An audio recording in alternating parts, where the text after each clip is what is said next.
Hello স্বামী, তোমাকে ছাড়া আমার ভালোই লাগে না। তুমি ঘরে না থাকলে আমি কোনো পুরুষের মুখই দেখি না।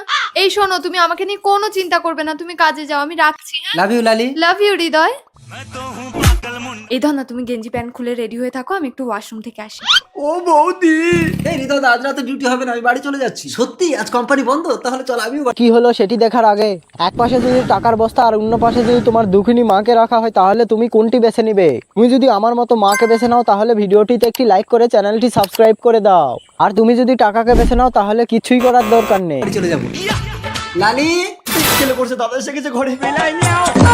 লালি কোথায় গেল? আজ নাইটে কি ব্যাপার? লালি আমার জন্য গেঞ্জি কিনেছে, দেখি তো পরে। কি হলো ধনা, তোমাকে না বললাম গেঞ্জি প্যান্ট খুলে রেডি হয়ে থাকো, আমি ওয়াশরুম থেকে আসছি। এই ধনাটাকে কে? ধনা তো তুমি না, কই কেউ কে না তো। না তো। আমি বলছি দাদা। ঝিঙ্গা বোন তুই? ধনা তোর এই বোনের বর। লালি তুমি আমার বোনের সংসারটা নষ্ট করছো। এ কই রে সে? বেরো। তুমি ঘরে না থাকলে ধনা এসে বলতো ওর সাথে না থাকলে নাকি ও দিদির ঘর করবে না। আমি এমনিতে ওর সাথে আর ঘর করবো না, আর আমার জন্য তোমাকে অত দরদ দেখাতে হবে না। এবার আমাকে ক্ষমা করে দাও ঝিঙ্গা। বেরো, তোর মুখ দর্শন আমি করবো না। দূর হ শয়তান, বেরো। জাহাট আমার একুল ওকুল সব গেল।